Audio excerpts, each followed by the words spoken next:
కిషన్ రెడ్డి గారిని నమ్మే పరిస్థితి లేదు. కిషన్ రెడ్డి గారి ఇంటిగ్రిటీనే big question.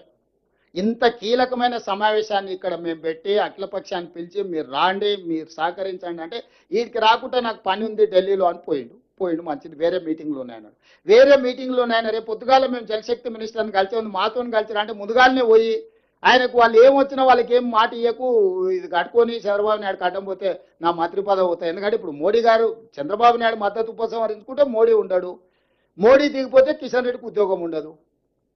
Simple formula. KTR గారు చెప్పుంటారు, అరే నువ్వు పోయి చెప్పిరాపో లేకపోతే లేదో పరిష్కరించేటట్టు ఉన్నారని. ఇప్పుడు కిషన్ రెడ్డి గారికి ఇక్కడ తెలంగాణ రాష్ట్రానికి రావడానికి పోవడానికి 2 గంటలు ఫ్లైట్లో ఇక్కడికి రావచ్చు, 4 గంటలకు మీటింగ్ అడ్రస్ చేయొచ్చు, మళ్ళీ 6 గంటలకు ఢిల్లీకి వెళ్ళిపోవచ్చు. ఇది చేయలే, పోనీ ఇవాళ బిజీగా ఉన్నాడు. బిజీగా ఉంటే జలశక్తి మంత్రిని కలవడానికి సమయం ఎట్లా దొరికింది? ఆయన వీడికి మీటింగ్ ఎందుకు ఎగ్గొట్టిడు? నాకు వేరే మీటింగ్లు ఉన్నాయి ఢిల్లీలో, ప్రీఆక్యుపైడ్ బిజినెస్లో ఉన్నా నేను, ఐ కెనాట్ కమ్ అన్నాడు. Okay fine.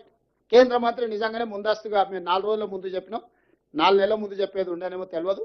వారు వేరే కార్యక్రమాలలో వారు బిజీగా ఉన్నారంటే అర్థం చేసుకుంటా. మరి ఏ రకంగా జలశక్తి మినిస్టర్ దగ్గరికి పోయిండు, సమయం ఎట్లా తీసిండు? దీన్ని బట్టి ఆయన చిత్తశుద్ధి ఏంది?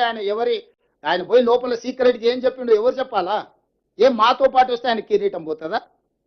ఏం పోతుంది? ఇప్పుడు మేము రేపు పొద్దున్నే వస్తున్నాం కదా, ఒక్క రాత్రే కదా, ఈ ఒక్క రాత్రినే మొత్తం కొంపలని కూలిపోతుండేనా? రేపు పొద్దుగాల మాతో పాటు వచ్చి కూర్చొని బలంగా బలగుద్ది కిషన్ రెడ్డి వాదించుంటే మేమే బయటకు వచ్చి అరే కిషన్ రెడ్డి గారు అద్భుతంగా తెలంగాణ కోసం కొట్లాడిన ఆయన మేమే చెప్తాం కదా. ఎందుకు మాకంటే ఒక రోజు ముందు పోయి సీక్రెట్గా జలశక్తి మంత్రిని కిషన్ రెడ్డి గారు కలిసిండ్రు? దీని రహస్యం ఏంది?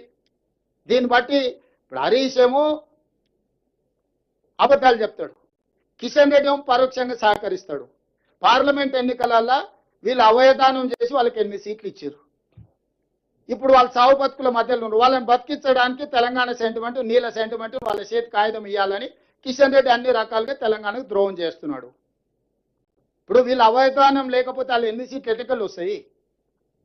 ఆ అవధానం చేసి వాళ్ళని బతికించినందుకు ఆయన తిరిగి రుణం చెల్లించుకోవాలని ఈ నీళ్ళ సెంటిమెంట్ను రగల్చి వాళ్ళని బతికించాలనే ప్రయత్నం చేస్తుండు. కానీ నిజాలు అనేటివి ఉన్నాయి కదా, నిజాలు నిప్పులు లాంటివి. అందుకే ఇప్పుడు అన్ని తీసుకొచ్చి మీకు చూపించిన మీటింగ్ మినిట్స్ కాదంటాడా? కాదని మనూరి